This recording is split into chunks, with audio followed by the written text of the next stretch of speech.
Today's topic would be on CO2 high pressure flooding system.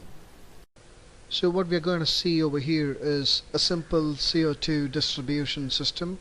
In fact, it's called as high pressure CO2 flooding system. We have lots of CO2 bottles accommodated inside a separate CO2 room. Usually it's on nearby the steering gear room on the after part of the ship. So let's see the operation of the system and the major components what we have. And for this demonstration I'm going to use the protected space to be engine room. So let's consider engine room is going to be flooded with CO2. So we have a lot of nozzles distributed all over the engine room, right from bottom platform to the top platform. We have a lot of CO2 nozzles, and these are CO2 sounding alarms. You have visual and audible alarms in the indicating that CO2 is being flooded inside the engine room. And we have a CO2 room which has main CO2 bottles. The number of CO2 bottles totally depends on the gross volume of the engine room, and let's forget about the calculation. We will deal that in a separate video. So let's now concentrate only on the operation. And we have the control station, or the valve release cabinet, or the control cabinet simply. So in order to flood CO2 inside the engine room, as a matter of fact, the mustering should be done in the muster station, head count, order from the master, and then with all confirmations with respect to your company policy, the master will give orders to the chief engineer to release the CO2. And it is the chief engineer who has to release the CO2 into the engine room. And let's see what are the components inside the valve control station. This valve control station can be located at different places, but definitely outside the space to be protected. Here the protected space is considered to be the engine room. So you got to have definitely outside the engine room. Otherwise you can't operate in the event of fire inside the engine room. So there are three or many other possibilities. I'll deal with three such possibilities where these has to be located, the control station. So most of the ships, you have two basic places where the control stations are located. One is the fire control station, and other is the CO2 room itself. And the third is just outside the engine room, just at the entrance of engine room in fact. So the release cabinet has two pilot cylinders, and it is enclosed inside a cabinet which has a door. Once the door is open, it gives audible and visual alarms, and also it might trip some ventilation fans and stop some fuel pumps. It varies depending upon the ship, but usually it must give a definitely audible and visual alarm, and it should stop the ventilation fans. So we have two bottles, out of which we are going to use always only one bottle. One bottle is considered to be a spare. We are not going to use both the bottles. So there is a valve over here. You got to open this, and then there are two valves. One valve, if you follow the green line, goes and opens the main CO2 bottle valve mechanism.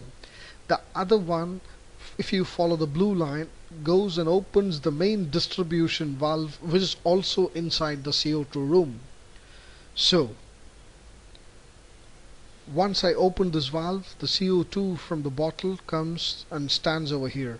As the chief engineer opens both the valves simultaneously, the green line, the CO2 goes through the time delay unit.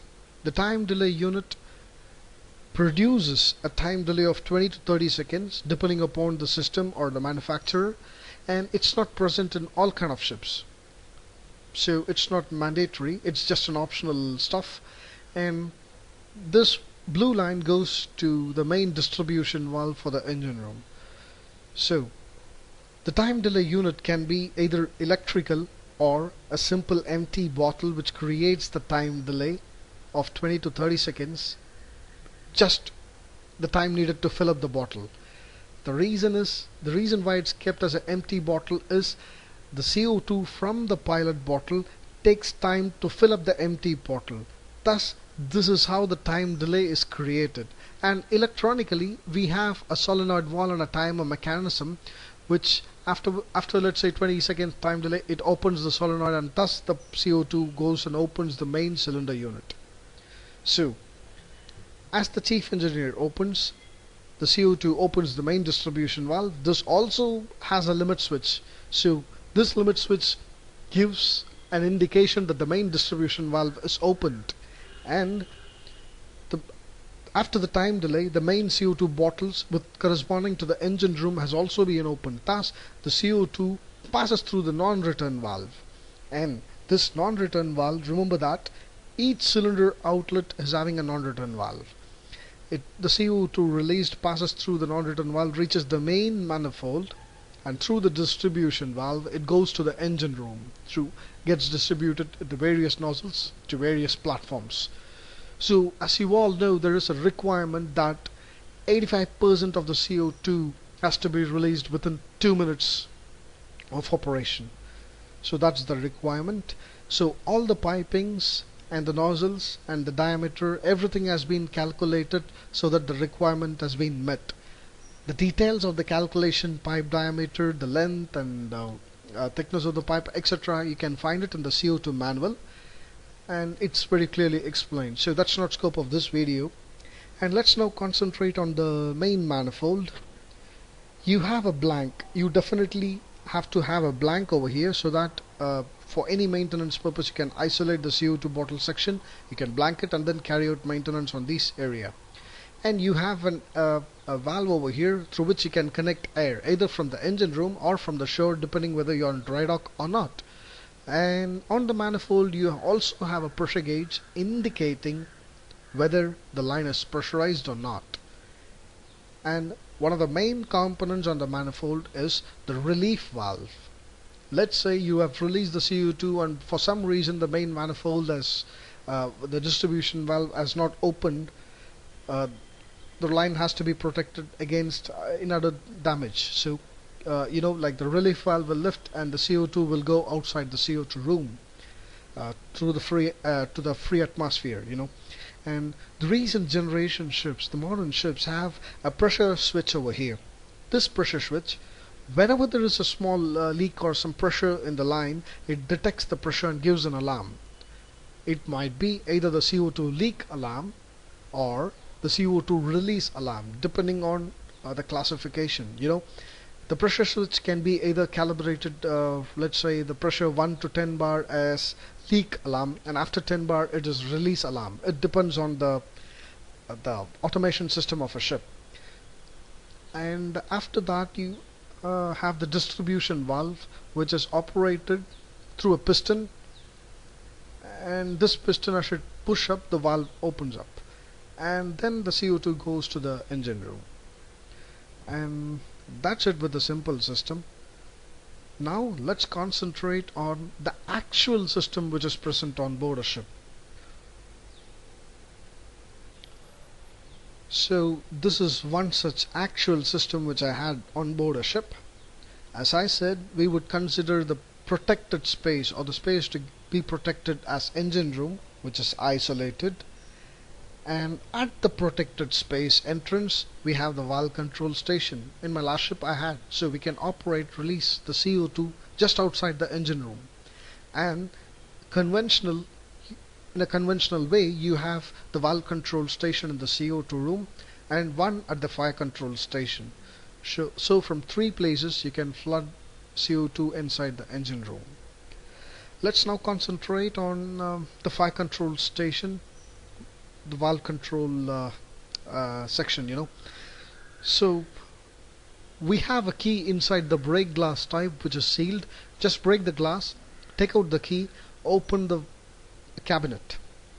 You can't open it just like that. You got to put the key and open the cabinet. And as I said, once you open the cabinet, in my last ship we had the CO2 release alarm and the vent fans will stop. And I'm going to open one of these bottles, and there is a pressure gauge here. Once I open the bottle, I get a pressure indication over here, and just follow the pink line. It goes to the two valves, and after that it waits for the chief engineer to operate it. And once the chief engineer operates both these valves, after confirming that the vent fans have stopped, quick closing valves are closed, and the dampers are shut, etc., etc. So after these two valves have been operated, let's follow the green line. The green line goes and opens the main valve, main distribution valve to the engine room, and as you see here, you have a check valve over here, or a non-return valve over here. So the gas from the pilot cylinder can pass only this way, it can't return this way, and it cannot also go to the other valve control stations. You have a non-return valve over here, so it opens the main distribution valve. Similarly, the other line, let's trace the blue line. It goes through a check valve or non-return valve through a time delay unit to open the main CO2 bottles in the CO2 room. And as the CO2 is released, follow the red line, and the main distribution valve is open now, and it just goes out, and then the engine room space is getting flooded. Now you have a similar arrangement in the CO2 room and also at the engine room entrance. Let's assume if I want to operate from the engine room entrance, I have to take out the key by breaking the glass, open the cabinet. I have a similar mechanism over here which is not shown. The CO2 alarm will sound, the vent fans will stop, and I have to shut the quick closing valve. Remember, when you're operating from the engine room entrance, somebody has to go to the fire station or the emergency station, from where you have to shut the quick closing valves, and the emergency stops of blowers, pumps, dampers, everything has to be done. Or if this arrangement is there, you must be capable of shutting the quick closing valves, everything just outside the engine room. All arrangements must be nearby. So I open the cabinet, confirm everything is stopped and everything is perfect for release of CO2, mustering, order from the captain. The chief engineer operates these two valves. I open the bottle over here, pressure is indicated. Let's follow the green line now. It goes through the check valve, non-return, and it goes and opens the main distribution valve.